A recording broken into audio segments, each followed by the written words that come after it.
hear pockets of cheering, you know, around somebody. It was kind of late at night, and probably early in the day here, but it was late in the evening there. And they took us to this restaurant. They gave the men gifts, and they gave the women jewelry and pottery, and they were just so grateful to people that came from a country that was beating the crap out of some people that definitely didn't deserve it. So they saw value in Americans willing to speak out against, you know, what was going on. So felt really comfortable when after being there and leaving it. And then recently I was in Palestine, and I didn't feel comfortable at all.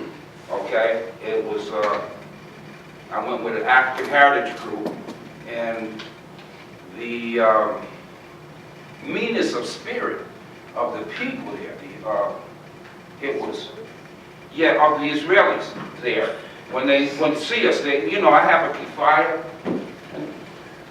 I say kafaya, you say kafaya.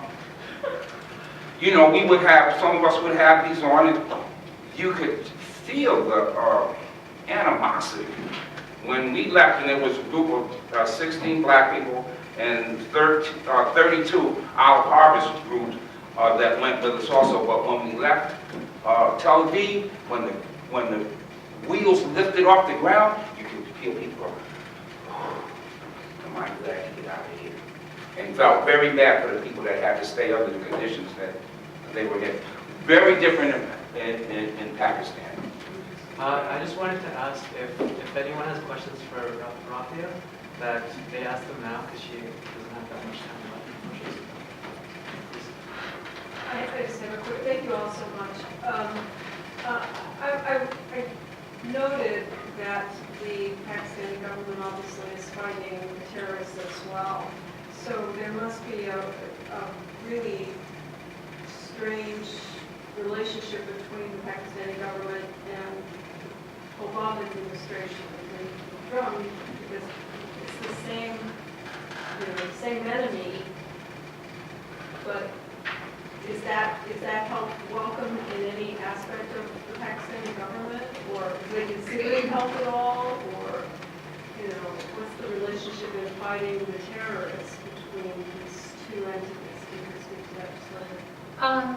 Well, officially, both the civilian government of Pakistan and the U.S., and the Pakistani military has said that they don't cooperate with the U.S. on drone strikes, and they're not sharing anything, and they want the drone strikes to stop.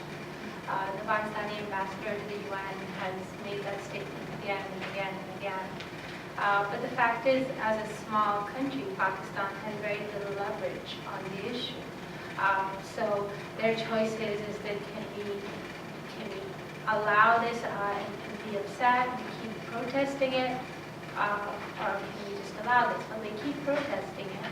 But I mean, you know, when I started and I talked about the UN Security Council's issues of intervention and why Amnesty is calling for an end of those veto powers, is because countries like Pakistan, Yemen, Somalia basically have absolutely no legal recourse to turn to in cases of drone attacks. Right now, the U.S. is a superpower. This is a gray area in international law. It's been deemed illegal by international law experts, but the U.S. continues to say that they're justified. And the argument that they're using to do that essentially justifies the U.S. doing that to any country, because it's a hot pursuit argument, which means that if we're pursuing someone, you know, we can bomb wherever they are. And so that, you know, that's essentially, in a nutshell, the problem is that currently in the world, you know, post-World War II, we created a lot of these institutions like the UN, hopefully to avoid situations like this.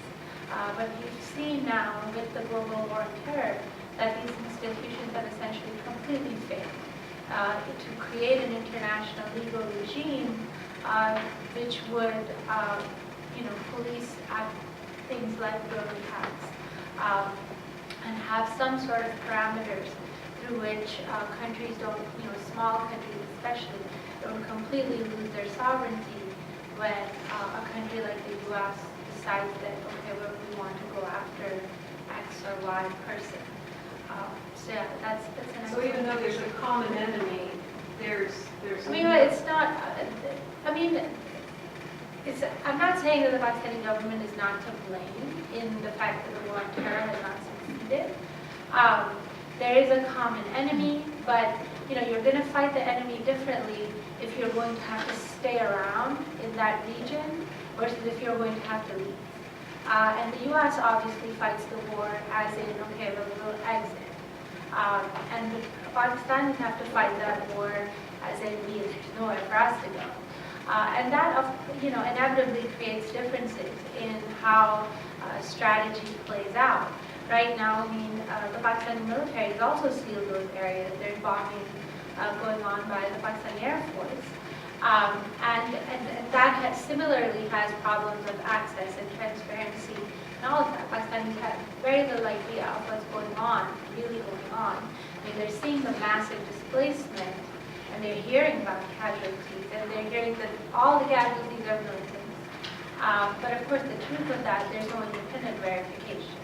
So yes, that's why it's an excellent question, that ultimately it boils down to strategy and how you're going to sort of fight a war differently based on your regional interests. So Rafia needs to go to a book talk at Buffalo Street Books at 7. So can you just join me in?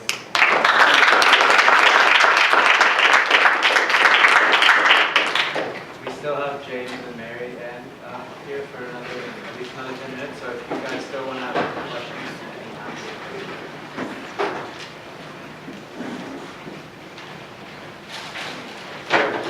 I would like to know what, in addition to protesting right outside of the base, what actions are you playing and how can people get involved? Yes, I'm glad you asked that question.